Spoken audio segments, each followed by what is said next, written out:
numbers. So I want to show you how we can basically connect those 4 quantum numbers that I taught you last time to electronic configurations, and I want to show you what information we can get about those quantum numbers, basically applications of quantum numbers. So 4 quantum numbers I introduced to you last time, and that was the principal quantum number, and that tells you basically how far principal energy level or quantum number, and that basically tells you how far you are from the nucleus, and the can start from n equals to 1. N equals to 1 is the closest energy level to the nucleus, lowest energy state, and that's your ground state. And you can have n equals to 2, 3, so on and so forth. We also introduce L quantum number, which basically tells you the number of sub-levels you have in each energy level. And we learned that for n equals to 1, L equals to 0, because the values for L are from 0 to n negative 1. So let's write it down that way. In order to find L, the values are from 0 to n negative 1. So for example, if your n equals to 1, L equals to 0. What that means is that we have only, in energy level 1, we only have one sub-level. If n equals to 2, you would expect L to be 0 and 1, meaning that in energy level 2, we would expect 2 sub-levels. If n equals to 3, you would expect L to be 0, 1, and 2, meaning that in the third energy level, you would expect 3 sub-levels. Yes? So if n is the principal energy level, what is L? It tells you the sub-levels. Oh, okay. That's the quantum numbers, yeah. Now, let's see what the 0, 1, and 2 mean. So first of all, for L, you're looking at the number of L's here. And the number of L's would tell you how many sub-levels you would expect to have in each energy level. So looking at this, I would expect for n equals to 1 to have only one sub-level, because I only have one L.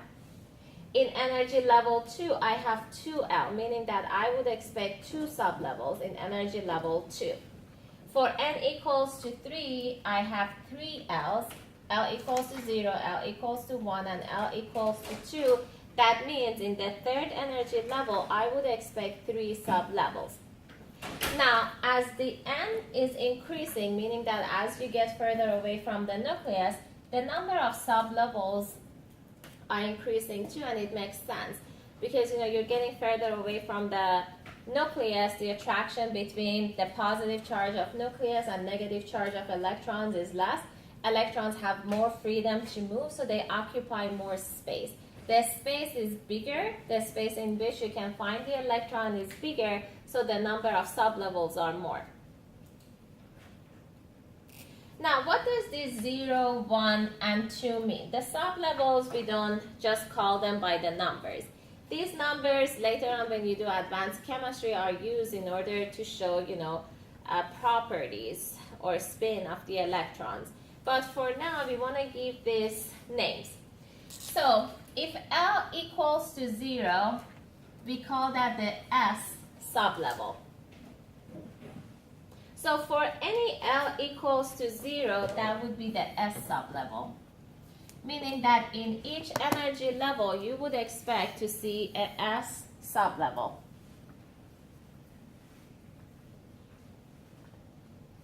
When L equals to 1, that's another sublevel. That sublevel, we call that a P sublevel.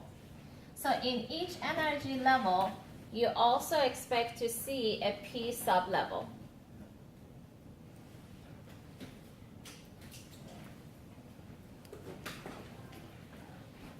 Now, when L equals to 3 to 2, that will represent a D sublevel. Now, the difference between these sublevels are the energy of these sublevels and also the size of them. So in terms of energy, we can rank them. S sublevel is lower in energy than P. P is lower in energy than D. And then we also have F, where L equals to 3.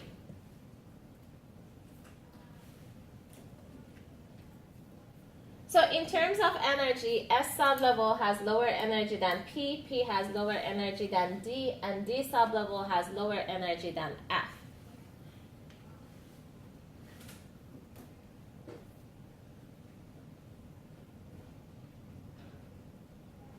Professor? Yes. What's that ran above where you have L equals to 3.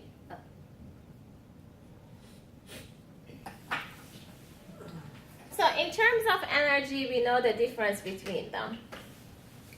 Now the other thing that's different in between these sublevels is the size of these sublevels. And their size is important because that controls the number of electrons you can fit inside each one of these sublevels.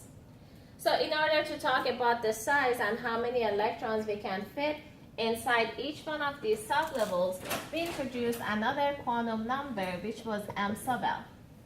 And m sub L, the values are from minus L until positive L.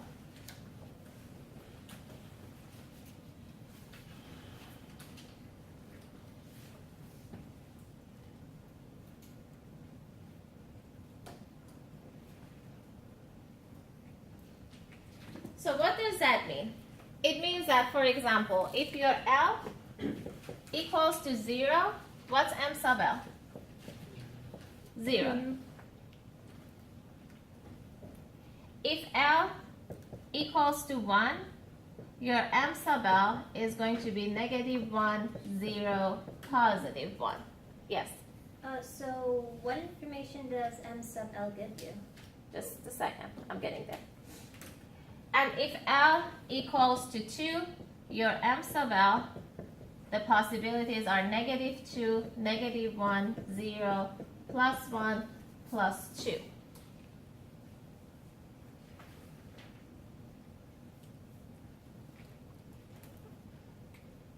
So L is the sublevels, and m sub L represents orbitals to us. What does that mean? If m sub L is 0, meaning that 1, it means that I would expect only one orbital when L equals to 0. Very good. It means that in the S sublevel, I would expect only one orbital. Now, if L equals to 1, that's for a P sublevel. So this is S, this is for P. So you would expect only one S orbital.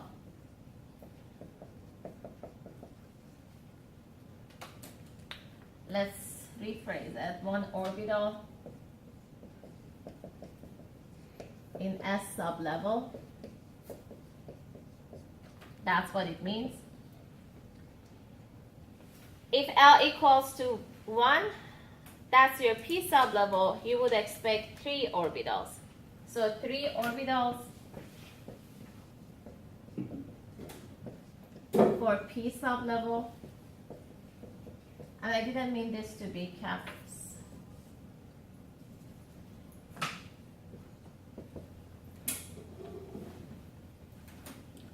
And if L equals to 2, that's a D sublevel. It means that I would expect to see 5 orbitals for a D sublevel. So 5 orbitals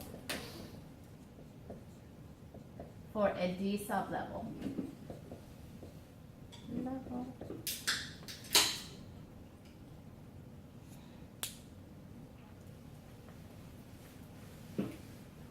Any questions so far? Yes. That's why 2, 6, and 10, because We'll get there. Oh, you mean in terms of number of electrons? Yes, that's my next line here. So these are the number of orbitals.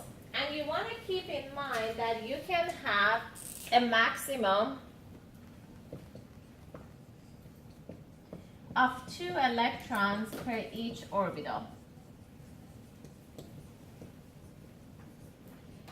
Now, knowing the number of orbitals for each sublevel, and knowing that we can put a maximum of 2 electrons per each orbital, we should be able to look at the size of each one of these sublevels. Size meaning that we should be able to know how many electrons we can fit inside each one of these sublevels. So what's the maximum number of electrons you can fit in the S sublevel? 2 of them. So maximum of 2 electrons for the S sublevel. What's the maximum number of electrons for a P sublevel? 6. Very good. Maximum of 6 electrons for the P sublevel. Now, what's the maximum number of electrons for a D sublevel? 10 electrons. Very good for a D sublevel.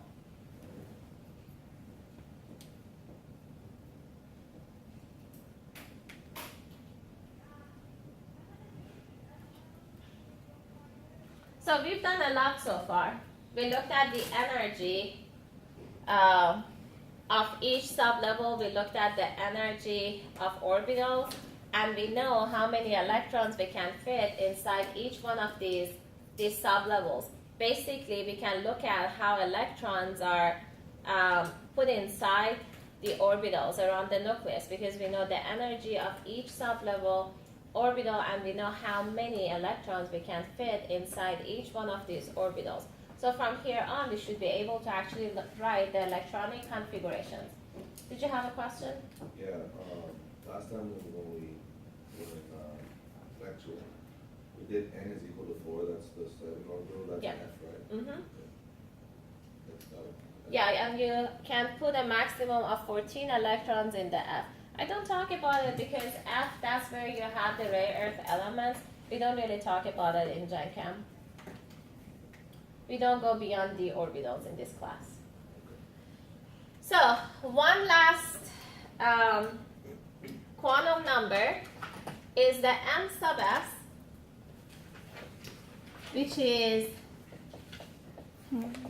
which represents the spin of the electrons. And M sub S, the values for M sub S could be either positive 1/2 or negative 1/2. So remember, it's the spin of the electron. And I told you, while electrons spin around the nucleus, they spin around their own axis too. So they could either spin clockwise or counterclockwise. The whole point is that they spin in opposite directions. So we never know if the electrons are spinning clockwise or counterclockwise, but what's important is knowing that they spin in opposite directions. So I want to rephrase, when I say we never know what the spin of the electron is, I would say at this point in Gen Chem and what we teach you, we don't know what the spin of the electron is. But when you do advanced, chemistry and, you study magnetism, actually that's all you do. You look at, you do experiments, you do lots and lots of experiments to actually figure out what the spin of your electron is. Which direction is it spinning? Because the spin of your electron affects the magnetic properties of your material. All right, any questions so far? So these are the quantum numbers. Remember what they refer to, how we find them, and what each one of these quantum numbers mean. We're going to start writing electronic configurations, and once we do electronic configurations, I show you how we're going to use this quantum number, or like the application of these quantum numbers. So for electronic configuration, we're going to start, remember electronic configuration is that we want to know the structure of the atom. We want to know where the electrons sit around the nucleus. Why? Because the energy of electrons are important for us, the number of available electrons are important to us because any chemical reactions, any interaction in between the atoms is done through the transfer of electrons or interaction of electrons. So we're doing all this theory and everything in order to see how many electrons we have available for any sort of chemical reaction. We want to know what the energy of those electrons are, and also we want to know in a space what the coordinate of these electrons are. So in order to look at the atomic structure and see what our available electrons are, we need to look at the electronic configuration. And electronic configuration basically tells you where the electrons sit in the atom or around the nucleus. So for electronic configurations, we're going to start with the lowest energy orbital, and we're going to fill up the orbitals based on their energies. The one with the lowest energy is going to fill up first. The reason is because, remember, in nature, in this theory, everything is based on energy. Lower energy means more stability. So we want to fill the orbitals that have the lowest energy, and then if we have more electrons, we just keep filling them up. So we're going to write the order of the orbitals in which they are going to be filled. Did you have a question? I was just wondering if you can repeat the definition for electronic configuration. It's the structure of the atom. So we want to know where the electrons are. Configuration, meaning that where the electrons sit, around the nucleus. So in order to go based on the energy, we know that the first energy level has the lowest energy. So anything that's in the first energy level should go first. What do we have in the first energy level? S. So how do I show that it's the S in the first energy level? I do 1S. So the coefficient before your sublevel shows you the N. So when I say 1S, it's the S sublevel that's in the first energy level. And what was the maximum number of electrons for the S sublevel? 2. And I show that 2 with a superscript here. And you read this as 1s2. Now, in the second energy level, what are the sublevels we have in the second energy level? 2s and 2p. Which one has a lower energy? 2s. Very good. So first comes 2s, then 2p. What is the maximum number of electrons for 2s? 2. How many for p? 6. Very good. Now we're done with the second energy level. Now, third energy level, n equals to 3. What are the sublevels you would expect? 3s2? 3s, 3p, and 3d. So 2 for s, 6 for p, and 10 for the d. And then in the fourth energy level, I would expect 4s, 4p, 4d, and 4f. So 2 for S, 6 for P, 10 for D, and 14 for F. So I'm going to cross out 4F because we don't really work with 4F. And then there are some exceptions here. So I'm going to rewrite this based on the exceptions because that's how I want you to memorize it. And then once we get to it, I explain to you why the order changes. So we have exceptions here between the D and S.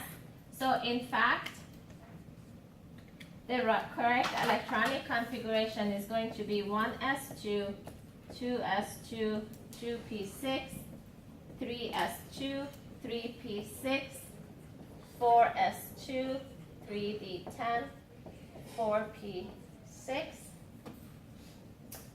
5s2, 4d10, 5p6. And that's the extent I want you to know for now. So this is the one that you want to memorize. So the exceptions are here and here, but once we get closer to this, I'll explain to you why we have these exceptions and why basically the orbitals change or their order changes. The reason you see that change is because of the energy of the orbitals. So if the 4s is filling up before the 3d, it means that the energy of the 4s is lower than the energy of the 3d. And we'll talk about this later on. So I want you to first get comfortable with electronic configurations before we talk about exceptions. Those are for transition metals. And once you learn how to use the quantum numbers and got comfortable with the electronic configurations, then we talk about exceptions, why they happen, when they happen, and you're going to see lots and lots of rules and exceptions in this chapter. Any questions so far? Yes. Aren't the electron configurations organized based on the structure of the periodic table? Yes. Yeah. Are we gonna get into shading? Yes. Yeah. We could do shorthand, right? Yes. I'm gonna die. Why? This is actually pretty easy. This is actually easy. This is my favorite Yeah, this is section. my favorite section. It's very logical, in fact, and it's a lot of theory. It's very interesting. All right, let's stop that and start a new one.